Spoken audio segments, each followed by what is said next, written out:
Strive and Thrive is a collection of discussions featuring guests from various fields, focused on guiding entrepreneurs in creating businesses that excel in every aspect: people, planet, and profit. Throughout the series, you can join us, Ramesh and Mike, as we explore relevant topics with our guests which can help businesses thrive. Ramesh and I met while I was supporting a client transforming their business. And I needed finance director support and reached out to him and his team. Since then, we've become good friends who share a passion for business and entrepreneurship. If you like today's discussion, then you want to subscribe to our YouTube and Spotify channels.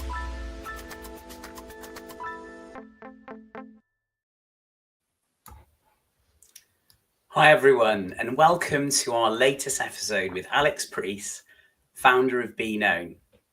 I met Alex a few years ago and was struck by his decades of experience across agency, brand and talent, and he has worked with some very well-known people. We'll find out more about that in due course, I'm sure. Be Known is a strategic personal brand advisory helping founders, athletes and experts turn clarity into commercial leverage. Alex works with his clients in crafting positioning that earns trust and opens doors. Hi, Alex. Thanks so much for joining us. Good afternoon, Ramesh. Thank you. I'm very, very happy to be here. I'm looking forward to speaking to the both of you. Brilliant. And we're looking forward to it too. Do you want to quickly introduce yourself and tell us more about your business? Yeah, I'll fire away. So Alex Preece, founder of Be Known. So as you talked about, Be Known is kind of a advisory consultancy business where I work with founders from different walks of life, athletes who are in a transition moment, and coaches and experts. And it's all about really how do you build a personal brand that creates opportunities for you going forward. And then opportunities could be down to income, they could be down to new clients, it could be down to creating new products, it could be down to a number of different things. It could be how you want to attract new talent to work for your company. So very, very fortunate. I work with some fantastic clients. And yeah, that's kind of enough about me and kind of what I've done. But yeah, over to you guys. Brilliant. Thanks, Alex. Now that's great. And as mentioned, you know, you have worked with a number of kind of high profile people. So on that basis, for a little bit of fun to start off with, just to warm up, I believe that there are some stories behind some of the items behind you. Would you mind taking us through some of those? Actually, things? Ramesh, no, not at all. These are just footballs I've bought and actually making up the stories now. My strategically placed back wall, right, in terms of inspired, good and bad, potentially by the good old Gary Vee, in terms of that. So yeah, I suppose what kind of the wall represents for me is kind of the journey I've been on through my career, and I've had a fantastic experience over the last 20 years working across agencies, brands and talent agencies, predominantly with talent at the heart of that, and working across the industries of sport and entertainment. So with that, I'm working with brands such as Adidas, Dyson, the Game Changers, Sainsbury's, Carling, a number of kind of big UK and international brands. You get the opportunity to work with individuals who are kind of at the top of their field. So a few names that spring to mind there. The top ball there is from Mr. Cristiano Ronaldo. So I did a shoot a couple of times with Cristiano in Madrid, which is an unbelievable experience. He's fantastic to work with. And, you know, as you would expect with someone who's got his distribution, the content was very successful and went really, really well for the clients at the time. The basketball there is signed by the icon Dwayne Wade. I worked with him on a campaign across in Chicago. And again, an unbelievable person to work with. Kind of, there's an aura to these people when you work with them. When they walk into the room, there's just an aura that comes with them. So very, very lucky. And then a few other people. The YouTube thing there is from one of my current clients there. So we've just passed the 100,000 subscribers on our YouTube. We're actually now up to 270,000 subscribers, making us, I think, top 3 channels for rugby in the world. So that's with my client and Ben John, the rugby trainer. You've got a glass bottle there. That's from my work with Bombay Sapphire, and when I opened kind of the distillery for them in Laverstoke. So yeah, lots of good memories that kind of, I think, act as talking points, breaking the ice, but also kind of remind me day to day, you know, as we all do. I think we forget the journeys we've been on, and sometimes you walk in and look at them and remember the good times, the stressful times, you know, and kind of the experiences we've all had. Sure. I mean, what really strikes me there is just the variety of what you're doing. So that must be I've been very, very fortunate in that. I think with the companies I've worked with, I've worked with fantastic people, fantastic leaders, fantastic colleagues, and that obviously attracts the best brands in the world. So to have them opportunities to work with them has been great, and that's kind of working across them industries. Yeah. Brilliant. So you obviously had a secure directorship, you know, in your past life, and you know, you've moved on to start your own business. Love to hear you tell about that journey, why you did it, and the challenges you faced. Of course. So I think I'd got to the point after maybe 17, 18 years of working across kind of agencies, brands, and some in-house roles as well. And I just felt that I was lacking freedom. I felt there was this moment where I'd kind of helped so many other people build their brands and their companies. And actually, I felt quite restricted in the role I was currently in there. And I'd always talk to anybody, they'd always been saying that I would have been doing something or building something. I should have gone 10, 15 years ago to start my thing. But I think I just wasn't brave enough to take that jump. So then in probably June 2023, sorry, I decided that this was it. I was going to kind of make this move and go out on my own. And the reason was quite simple, really. I just wanted freedom. Freedom was about working from where I wanted to work working with the people I wanted to work with, earn as much or as little as I wanted, have freedom to be around for family going forward. And I think it was probably taking a bit more responsibilities. I think we all kind of can work for people and work in careers and big organizations where we can point the finger and blame other people. That's why I didn't get the pay rise, or this thing happened, or I didn't get the promotion because of that, or isn't this unfair? I have to work on that. And I just felt that actually I need to put kind of, I suppose, my money where my mouth is and kind of go, actually, I need to build something for myself. And through that journey over the last 2 years, I've learned so much in terms of the business world. And you know, when I was working with startups previously, I probably didn't, you know, appreciate kind of the role of the founder and what are the challenges that comes with, and kind of, as I was mentioning to Mike earlier, the roller coaster of emotions in terms of, you know, one day you've got a huge win, the next day like, oh my God, my business is falling apart. And I think that continues for a lot of founders, and it doesn't really matter what stage of their business they're in. So I want to take on this challenge, and I'm loving it at the moment. And I think the opportunity it's brought to me has been fantastic. But I think for me, you know, where the world is moving, you know, the traditional 9 to 5 is probably kind of, you know, is evolving. I think, you know, there'll be different people you speak to on the spectrum who'll be like, 9 to 5 is dead. Why are you doing that? And there'll be other people who go, no, that works for me. So I think it comes down to the individual and what's right for them. But for me, the 9 to 5 felt too structured in terms of when I could go on holiday or not on holiday. And that wasn't because I had rigid structures internally at the companies I work for. It just meant that I wanted to kind of, I suppose the big thing was to design the life I wanted. I didn't want to walk through my life and play the default role and let people kind of direct me through. So I suppose it's a growing up moment for me as well, in terms of where I wanted to take a bit more responsibility and stuff. That's a nice way to put it, the growing up element. The key words I'm hearing there are freedom, bravery, challenge, and that's something I can really identify with. Mike, you know, you've obviously, you know, had that journey as well, transitioning from being an employee to setting up your own business. You know, do you identify with that as well? Yeah, I think all founders, I think everybody we've spoke to on Thrive and Thrive had that same experience of wanting a bit more independence and a bit of more creative control, while at the same time the kind of roller coaster journey that it is. And I think that's such an interesting kind of experience that everyone thinks it's only when you've been a founder and you've worked through some of it you really realize what it's like. And I know, Alex, we're going to talk about branding a bit more in a minute, but do you think it's changed? You've obviously coached and mentored in branding consulting, but do you think becoming a brand yourself now through your own business is changing your lens on it, or it's giving you a different perspective for founder? 100%. One of the reasons why I kind of started, I suppose, the work I'm doing and why it came to me was when I did decide, okay, I'm going to hang up the corporate 9 to 5 and go out my own. It's very interesting to see who doesn't answer you anymore when you've got a different email address, when you've got at Alex Priest or at BeKnown versus, when you might have, at Adidas or an at Dyson or at a big agency.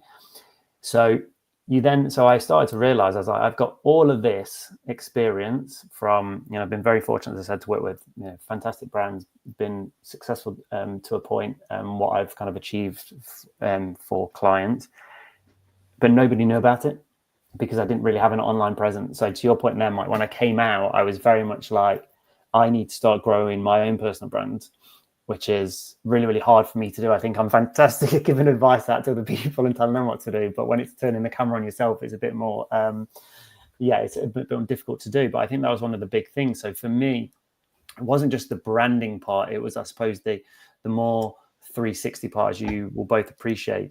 The work, in a way, is the easy part.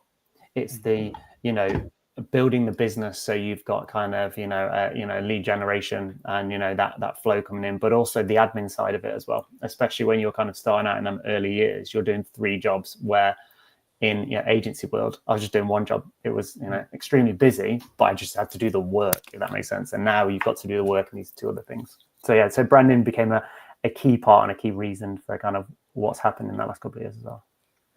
A lot of our audience are kind of founders and sort of or want to be founders. What's your view on some of the pitfalls or challenges they have in sort of becoming known and building up? You've got some experience in that. You've done it yourself. What's your view in sort of what the founders should do in terms of creating an identity and how to go about doing that? I think it depends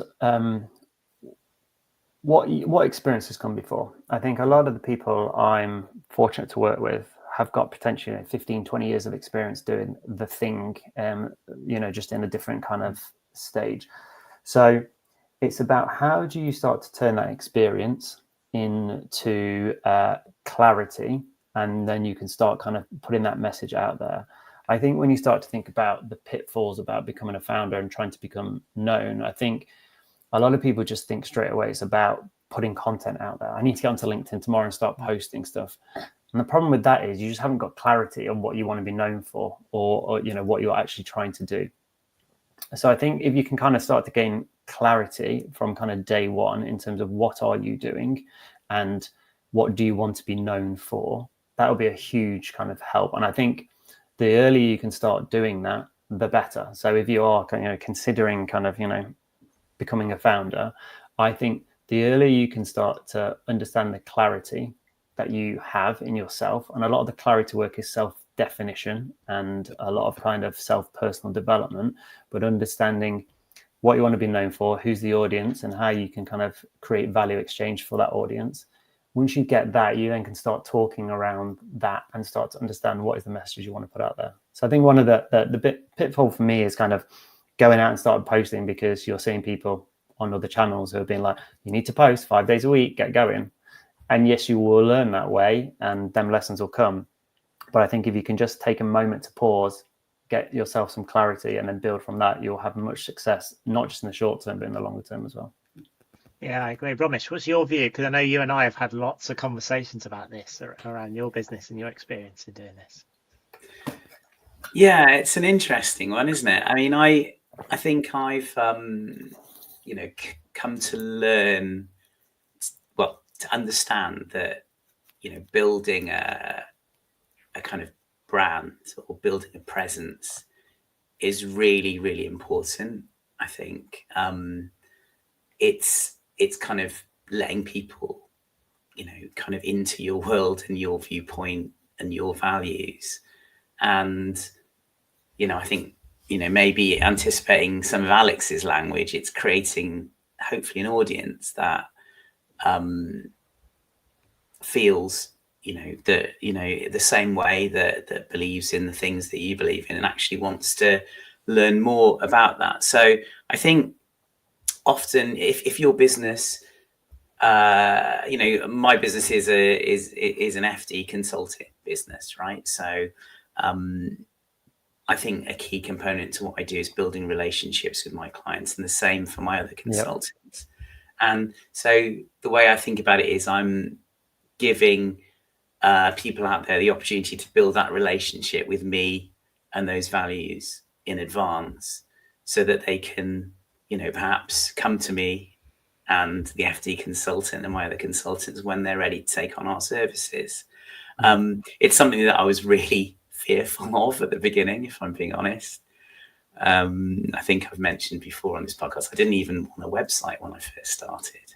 So yeah, it's been a journey, and Mike, I'm sure you would agree, right? We're constantly grappling with and trying to get better, and Alex is the man, to kind of really emphasize that. I think sorry, I was just going to say, when you talk about fear, that is such a kind of a term that I hear that we've all got, right? Everyone's got it in some form or another. And I think I hear that a lot. And I think it's just trying to break down that fear and understand. I think a lot of people think when you talk about personal branding, people think ego. And actually, it's not about ego. It's about actually having a really strong personal brand and having a strategy around it can create a leverage. And I think the key thing is when I speak to a lot of founders, traditionally, there's not a big love for social media from founders, I think, because they're so busy wanting to build their business and they feel maybe like social media is a distraction. And I think what's to realize quite quickly is, yes, it can be a distraction, but you have to use social media in the right way. And it can be such a, I suppose, a strong strategic tool. And that's what I think you've got to think about it. It's a strategic process of putting your face out there because, Ramesh, what you said, what you're trying to do, you're trying to build trust with people. That's ultimately what we're all trying to do, trying to build trust with people. So when people hear us speaking here, okay, they go, okay, I like what they're saying. Okay, I'm going to kind of follow them a bit more or kind of, drop them a note or something.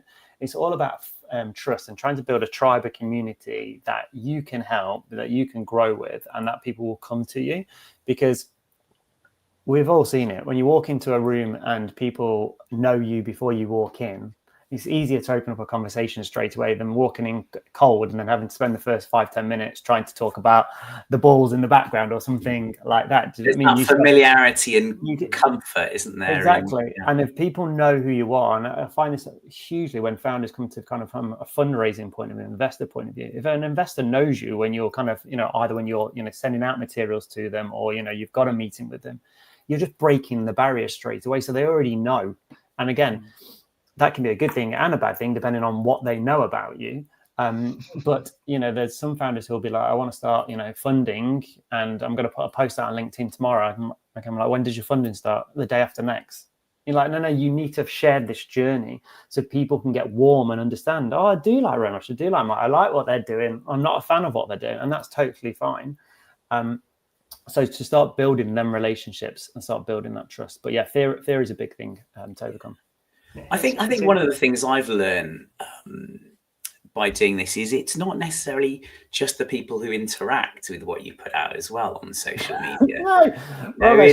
It's the 1% of people who it's like there's an old kind of I suppose interaction pyramid we had. Again, it was like 1% create, 9% interact, 90% of them 90% are just watchers. And you've got to, there's so many friends, I'm going to call you out, friends, if you're watching this now, who will kind of, I'll meet them, I'll go for a round of golf, and I'm loving what you're doing on LinkedIn. I'm like, you haven't liked, comment, shared anything. So they're your friends who are doing that. A stranger who doesn't know you, who's not like, there's so many people who are watching. And that's the big thing as well. Don't chase the algorithms. And we can come on to that point later if you want to discuss it more, but don't chase your algorithms. Like, be yourself, provide value in the way that works for you and works for your audience. And again, we can kind of unpick what value looks like as well if you want to. But yeah, there's so many people who are watching, way more than people think. So if you do get in the 2-3 likes, don't let it bother you, because that will probably be seen by, another, 10, 20 times that as well. And you only have to have one person, right? This is the thing as well. I think the difference between, sorry, I'm rambling a little bit, but the difference between influence, like influencer, and maybe a personal brand of a founder can be very, very different. This is not about trying to become, well, it can be, again, it depends on the spectrum where you are, but you don't have to become that full-time content creator, right? Knocking out, 20 posts a week, doing the Alex Hormozi thing, spending 40 grand a month and having a team of 5, chop everything up. That's one way to go. But other ways, just to be consistent, whether you're turning up once a month, once a week. And again, it doesn't have to just be a social post. It can be a tour. It can be an event. It can be an article you write. It doesn't have to. People just need to think personal branding is beyond social media. Social media is just distribution at the end. But yeah, there's a lot of people watching, Ramesh. That's what I'd say. So yeah. Yeah, that was definitely an insight for me. And we've kind of touched on this, but I'd love you to kind of articulate, Alex, why personal branding is so important. The reason I asked that, and it's maybe a silly question, but really from the perspective of, many founders out there might say, well, look, Alex is a personal brand guy. He's helping high profile athletes, celebrities, and that makes sense, right? They need personal branding. Yep. But as I've already explained to you, I understand now with my journey that I think you do need to put yourself out there to build that trust, to build that audience. And it really is accretive and helpful to your business. Yep. Just to pin you down a bit, do you think that applies to all businesses or certain types of business? Thank you for the question. I'll start and just address the celebrity point. So yes, I have worked with a number of well-known people, but in my role today, so in the last 2 years, I am working with high-profile athletes. But this is not about publicity in a traditional public relations press office point of view. This is about them individuals, whether they're an athlete or a founder, starting to build something, and what that could be, whether that's a new product or service if you're a founder in whatever industry, or whether you're an athlete coming to the end of your career and going, what next? What is, because the fallout for an athlete is quite obvious. You're either a well-known name, you do your own kind of business stuff, or you're a well-known name, you do some punditry or you don't do anything. What can you build around that?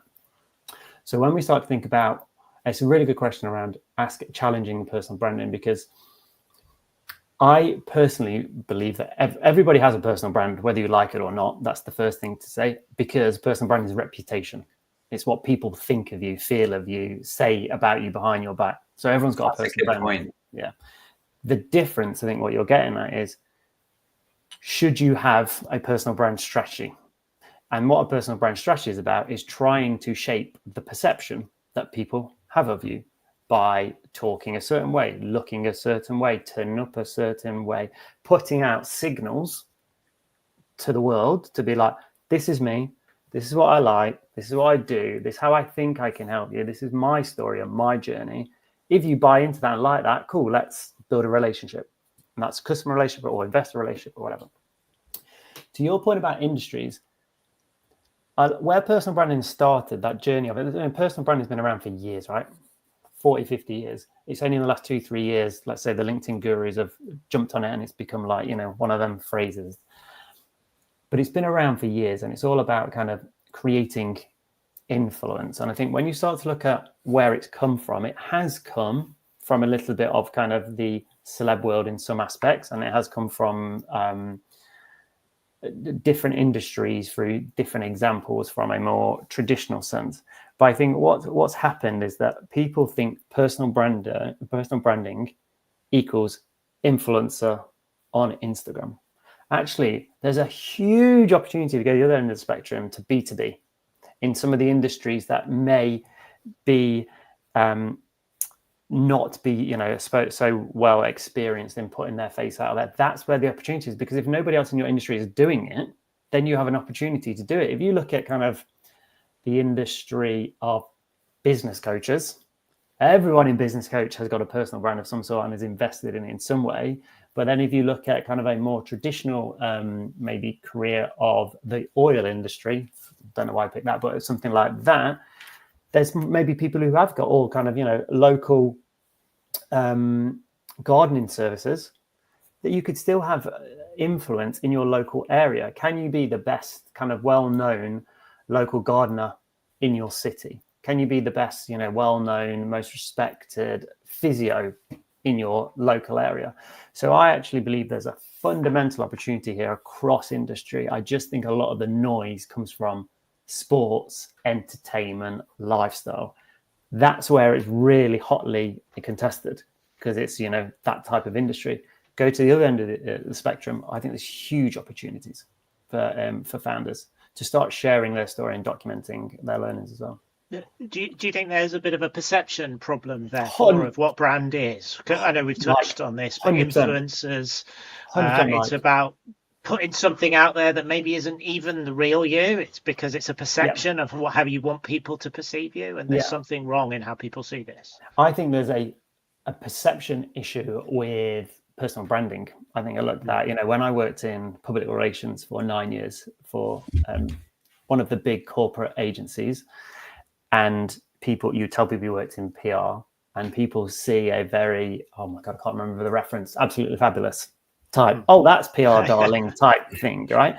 And don't get me wrong, there's that type of PR as well, and that exists, and that has, does some wonderful work. But there's other types of PR, i.e., there's the crisis PR in terms of some disaster's happened, somebody needs to go from the company on TV and deliver a message that is going to, put people at ease, or whatever that means. So PR, people had a perception in some ways when you talk to people about it's kind of the ab fab thing versus, someone addressing, a fatal incident, something like that. That I think is the same with personal branding now. I think personal branding can be, people perceive it as, I need to be on LinkedIn 5 times a week. I need to be, documenting what I've had for my breakfast. If I want to get investment, everybody needs to know that, I do my morning routine at 5 a.m. Again, that's just one side of it. And you can do that definitely. But that spectrum is so broad that there's a place for everybody on that. And I think personal branding, again, does not equal social media. You've got to think about personal branding strategies, about how do you get clarity and how do you become unmistakably clear and known for something and the value you exchange. And that's why I say a lot of it's kind of like with personal development. Then you start to understand, once I've got clarity, then I need to build visibility. I need to share my message. How do I share my message? What is the message? So you start to go, well, I've got a bit of positioning from my clarity. Then I need to get visibility. So how am I going to take that positioning and articulate in a way that resonates with my audience? Where are my audience is one thing, and where do I have energy for? If you hate being on video, don't go and start posting on TikTok. Go to LinkedIn. If you hate writing, don't start on LinkedIn. Start on TikTok, Instagram or something.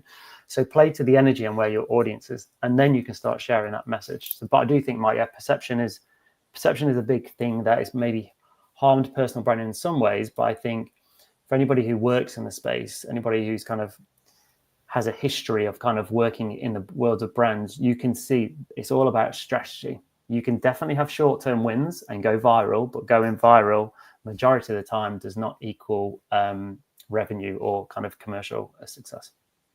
It's interesting. A few people have talked to me, why are you doing Strive and Thrive? What's your intention? When are you going to hit 1,000 views and 1 million views, and what's the growth?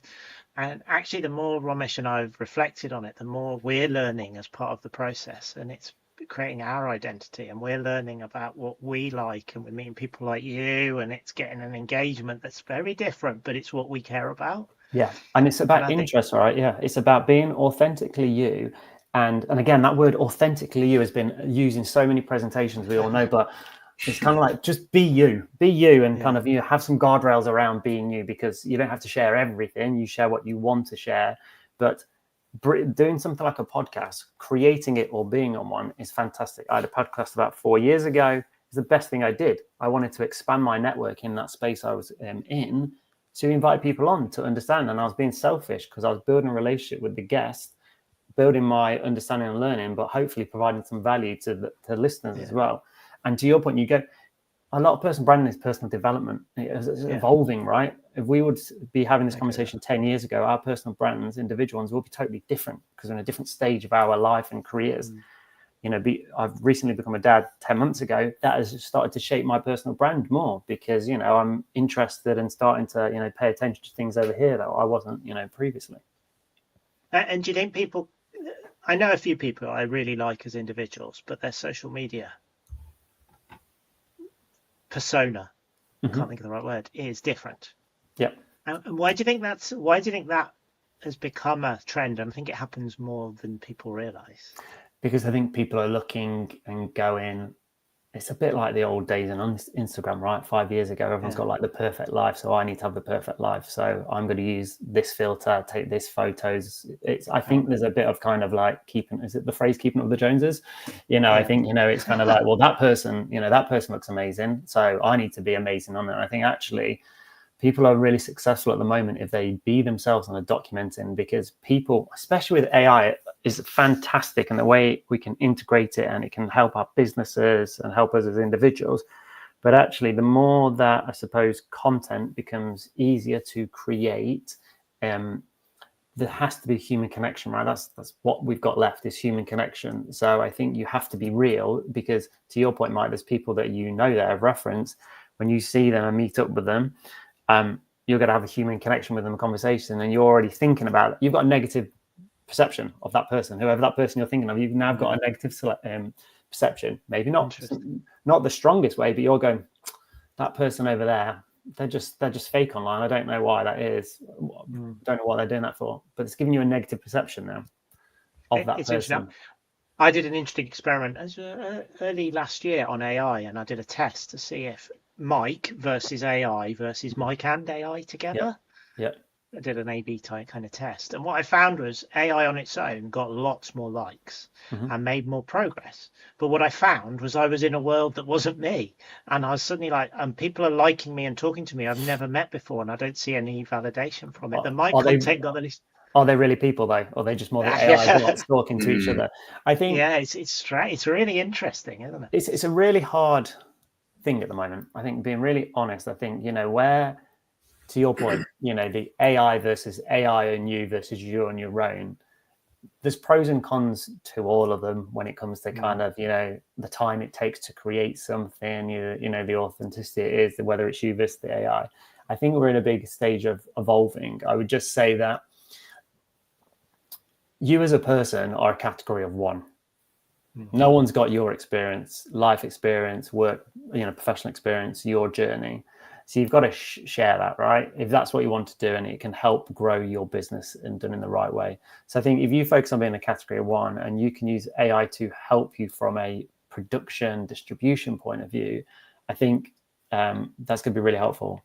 I think people know though themselves. I think you have to I think you can probably ask yourself your own question, being like, is this too much? Is this me? And I think you start to then check yourself whether you feel right or wrong with it. Do you use AI, right? Yeah. Oh, sorry. I thought I was going. Both of you. Do you both of you use it? I have to use it in a business. When you're a solo founder like I am, I now have a team of about 8 or 10 people working for me through the lens of AI, because of the different roles they have.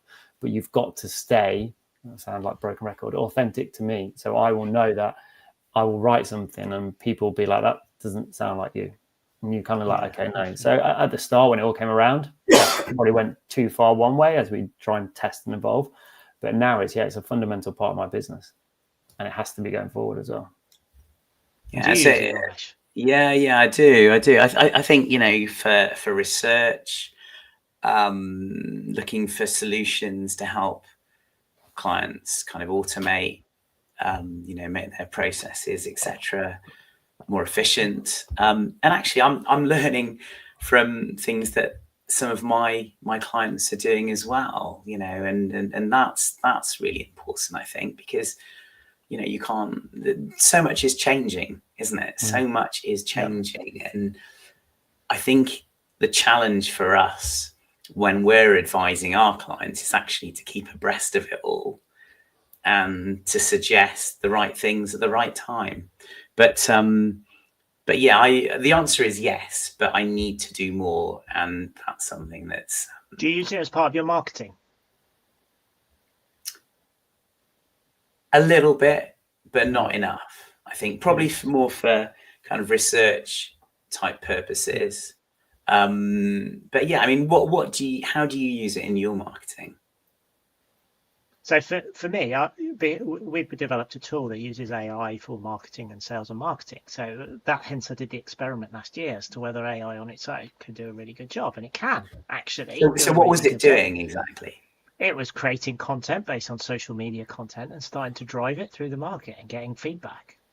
To Alex's points, self-fulfilling prophecy, potentially. But it's really viable, and it can make noise and it can get volume. The issue was, I was reading it and I'm going, this is not Mike. I don't want to be associated with this content. It's associated, And that was the really interesting insight. Yeah. And I was like, I need to rewind from this whole exercise. The Mike AI and the Mike doing it is different, right? But that play, I was like, this is taking me down a route I don't want people to associate me with. Well, that's. I think there's a couple of points there. I think there's the difference about using it from a personal brand point of view, but then using it as a company or a brand. Yeah. And again, this comes back to what are your foundations, right? So again, clarity, fundamentals. But then I forgot my thought there. You were saying about the bit about realization. Oh, that was it.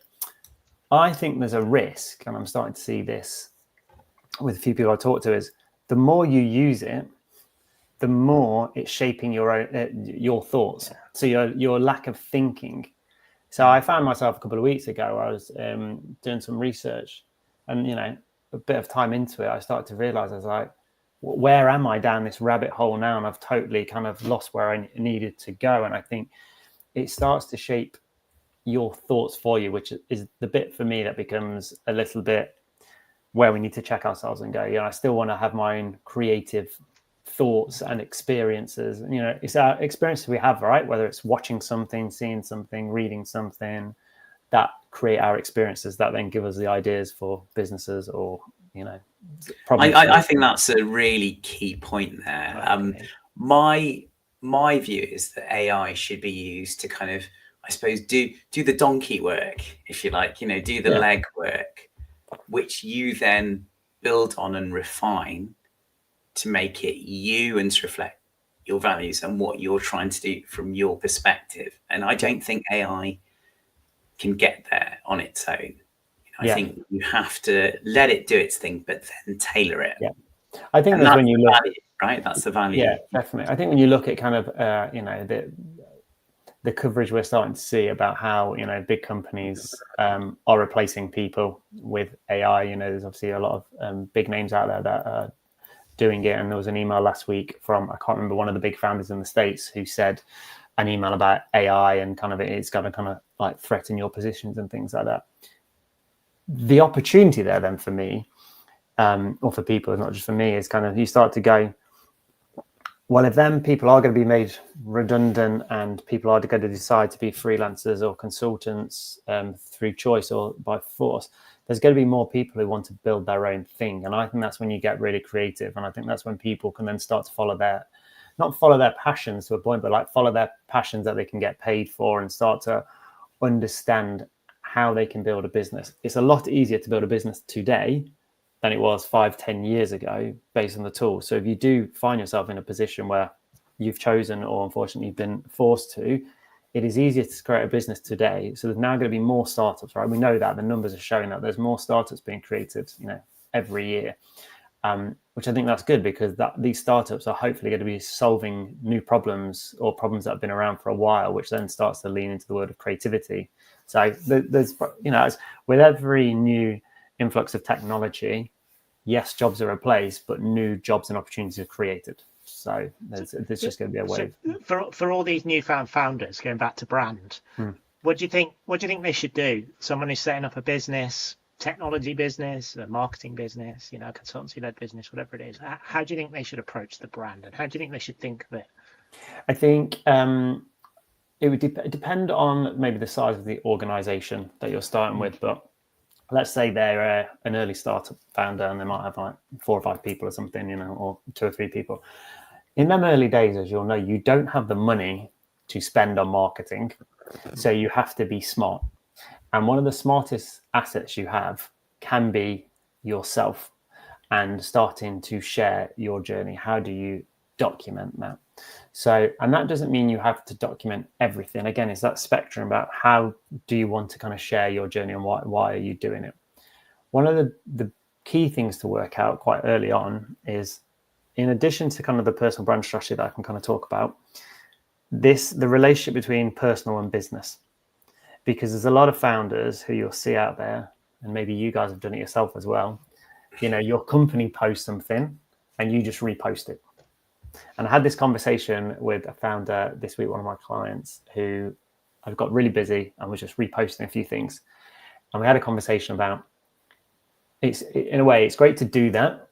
That's better than nothing, but actually you're missing an opportunity to share your point of view. So if the company's done something, so if you've just announced a partnership or a new client win or something like that, give your perspective on it. If the company's message is great to start a partnership, with Mike and Ramesh, great.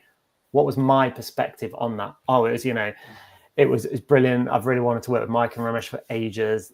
Just makes you then a connection and people can kind of feel that. So I'd kind of just understand that kind of business versus personal aspect and make sure that you are aligned from a messaging point of view. So if the brand is doing something or the company's doing something, you personally are aligned in terms of a basic content calendar, the messaging. If the company is going to be pushing press releases out around funding, you need to be talking and aligned with funding on your personal stuff as well. So to go through it then, Mike, what I would kind of start with is kind of the clarity piece. How do you get really, really clear on who you are and what you want to say and put out there? So I'd go through kind of a clarity thing to understand kind of what's your kind of distinctive statement. So who are you trying to help as an individual, through your business lens? Then starting to have a look at what are the values and your beliefs that are going to kind of like, what is your belief on something? We all have different beliefs. Our beliefs on AI might be similar, but might be totally different. So how do you kind of understand your beliefs? Then you start to go, well, what do you want to be known for? What are the topics? What's the association? So, okay, I want to be known for this type of tech. I want to be known for this or that. Start to get 3 or 4 things that you're known for. And then start to understand who your audience is going to be. So who are you trying to talk to and what is the value? That then gets you a kind of a foundation, or obviously skipping through here, but a foundation like brand DNA. Once you've got brand DNA, how do you then start spreading that brand DNA? So what are the channels that you need to go out on? So if you're a founder, in the professional sense, typically LinkedIn at the moment is still a huge opportunity to founders to be on there. So understanding, okay, LinkedIn might be one channel. Another channel might be you might create a Substack, or you might just use Instagram, so that when you go on a podcast and the podcast shares a clip, they've got somewhere to tag you, right? So you might understand your channel focus, but within that as well, you need to understand your messaging. So now you've got your positioning. How do you convert that to the messages, the sound bites? So when you are talking, you want to talk about the 3 or 4 things over and over and over, and then that messaging house. So just quickly, a messaging house has a core message at the top, 4 or 5 pillars with kind of supporting messages, and then underneath that you've got proof points, i.e. One for me might be 20 years of experience as a proof point, work with X, Y, and Z. So you have your proof points. That then gives you a foundation for them to talk to from that. Once you start to get that, you can start to understand your content formats for that channel. Go through visibility. Once you've gone through visibility, you get into a rhythm. So how often can you turn up and where should you be turning up? So your cadence, the formats you're looking at. And then through the end of that, you start to get to leverage. So that's once you've kind of started to build a bit of a platform, a bit of audience. What can you do? So the leverage could be, are you trying to sell your product or service through your business and push people to get calls? Are you trying to build your audience? Are you trying to hire new talent? Are you trying to book a speaking gig? So it all comes through that. So kind of like that kind of system is the Bonone system I use is clarity, visibility, rhythm, and leverage. And that system you can do as I suppose a shorthand version of that, which you could do in a week, to something that's kind of 18 months long. So it really depends on the depth of that. But I think with a founder, sorry to answer that, the founder, just get clear on why you're doing it as well. So why are you doing it? What is the goal or the purpose for doing this? And do you think you've obviously worked with sports people, athletes, and now we're talking about founders. Do you think there's a difference between the role, the types of things they do, or do you think you've learnt from one to inform the others? There's a total difference. I think there is similarities in terms of maybe the personalities, because the individual wants to build something. So there's a drive, a motivation. 100%. Everything I see with the people I'm working with, the commonalities are kind of like performance in a nutshell. They've got a drive, they've got an ambition, they want to build something, they want to be successful. The differences come down to the individuals, the experiences they've got, where they're starting from, the opportunities that they want to open up. So there's some people who want to open up, I want to create more brand partnerships as an athlete. I want to bring more brands into my, for a founder, it's I want to open up more relationships with investors, or I want to, so it really comes down to how do you use that system, which is a flexible system. And that's why I kind of designed it that way. That doesn't really matter who you are, you can come into that. And it's just really through the goal that we decide together that you then start to decide that path. But I'd say big differences, because a founder who, needs to raise, a few million quid versus an athlete who wants to get more punditry opportunities to a musician who wants to reclaim their identity. It's totally different. It's totally different, but the process and the principles are the same. It's just that it's not a step. There's a lot of people who say, well, your personal brand step by step. It's not that. That can work, but I just don't believe in that. I believe you have to have the bespoke approach to individuals to build it right. Excellent. Thanks, Alex. I'm going to put a question to Mike now, if that's okay. We kind of covered a few bits and pieces in preparation for this discussion. I think it's relevant. It's something you touched on, Alex. So, you've talked about how things have changed and developed over the last 5-10 years. And so, question for Mike, and, maybe then, Alex, you can give us your take on it, is, what's the biggest shift you've seen in terms of how SME leaders present themselves, now, as opposed to how they might have done it, a number of years back? Yeah, I'll answer it. And I think it brings off some of the conversations Alex and I've had over the past week now. But I think, and I've been thinking a lot about it since we met first last week, Alex, about in preparation for this, is I think the pace of change out there is so phenomenal, and there's so many new businesses coming and going nowadays, that founders can't have a vision and plan it long term. They have to interact continually with what's going on.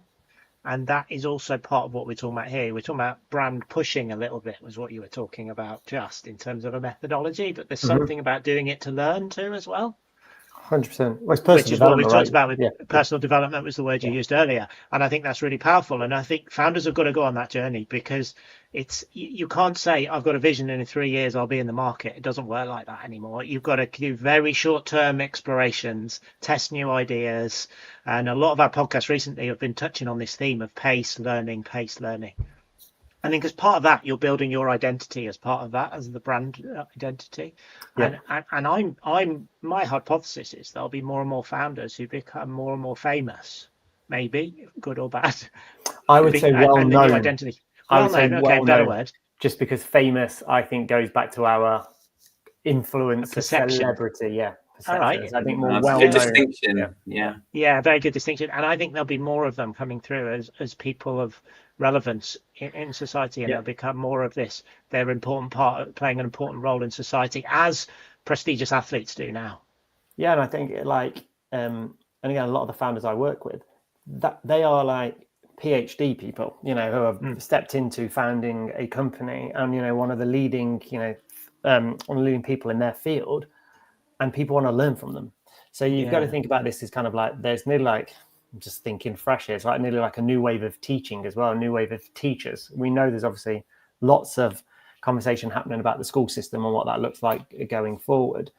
But I think you start to go, more founders creating more businesses, sharing their lessons and their wins and their roller coaster journeys is only going to help more people. So yeah, I think what you said is spot on. What about you, Ramesh? What's your thought? Yeah, no, I think the pace of change has been phenomenal, and people have to kind of keep up, to your points. But I think the thing, and this is something that Alex has mentioned a few times on this discussion, and that's authenticity.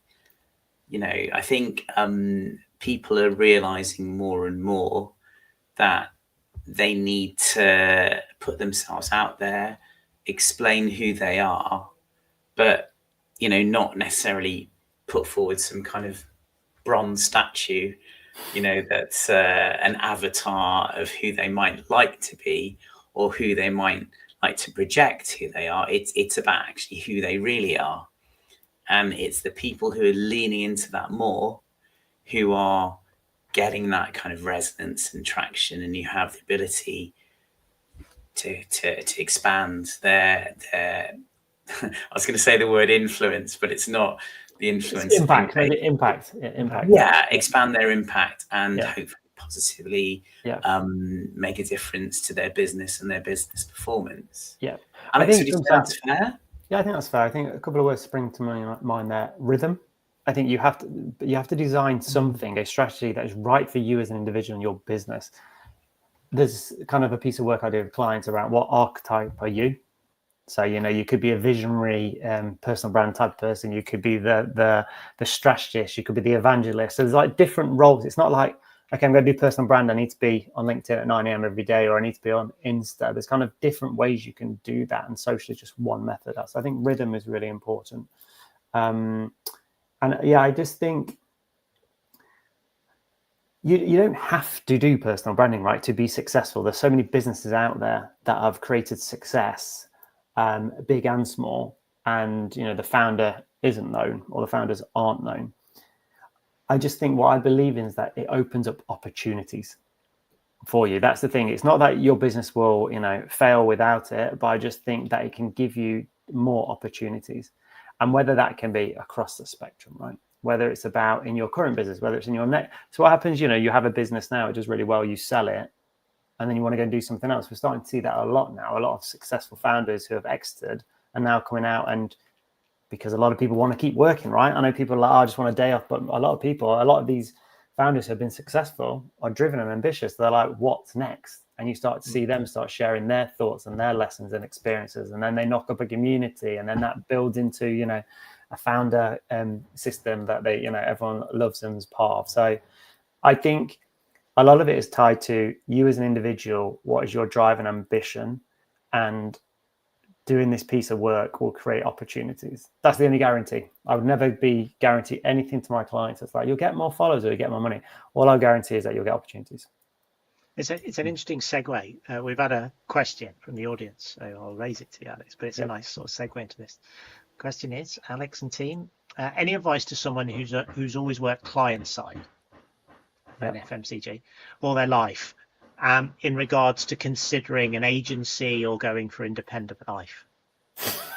Kind of touches on lots of things we talk about on Strive and Thrive generally, about going for it and being confident in yourself, but also the branding and opportunities and engagement. And I think obviously I'm not sure what type of industry the person works in terms of what their role, but I would kind of say the difference between client and agency is very, very different. On the client side, you have a much better understanding on a day-to-day of business and the impact that potentially your role has on that bottom line, and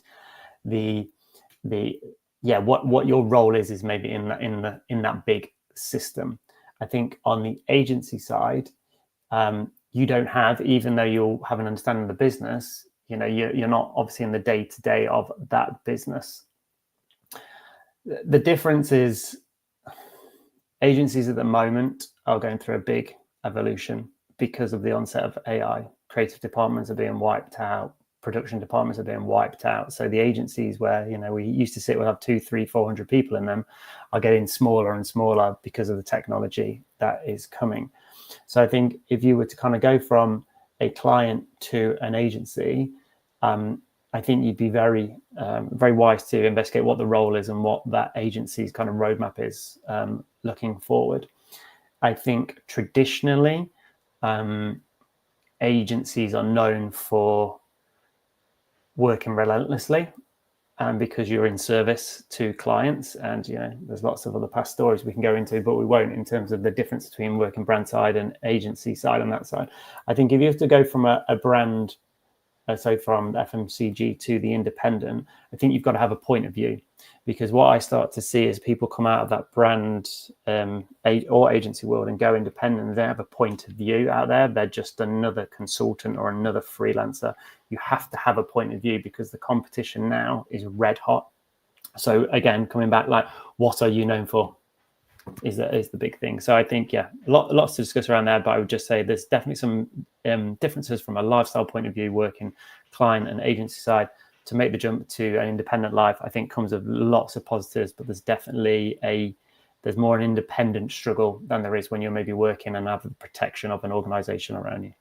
And do you think that individual in that role can begin to build their own brand, create 100%. opportunities? Exactly the conversation we've had for the last 45, 50 minutes. If you're thinking of potentially exiting, I would be like building that. At the moment, you've got an email address. At the moment, you are known and you can pull on strings to get in rooms with people that you might not be able to. So if you're thinking of jumping, a bit like the investing thing, start early, start building, start putting your hand up for talk, start using that network to open doors, start seeding thoughts. You can really, really do that, and start creating yourself and a bit of a point of view already. You don't have to start that point of view on your day one of being independent. Start it as early as possible. Really good. We're going to come to a head in a minute. Romesh, anything you'd like to add, or any conclusions? No, I just want to say thank you, Alex. It's been really insightful.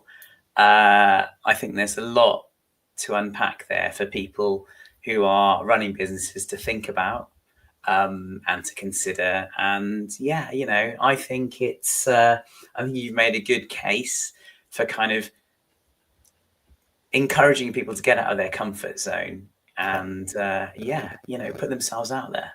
Yeah, absolutely. Totally. And I would just say, Ramesh, it's up to the individual whether they want to do it or not, right? I'm not here to sell personal branding or anything like that at all. I just would kind of advise that everybody invests in some personal branding work themselves, and they can do that themselves as well to get some clarity on what they want to talk about, be known for. Because if you're driven and ambitious and want your business to be successful, I think having some work developed around your personal brand will open up opportunities.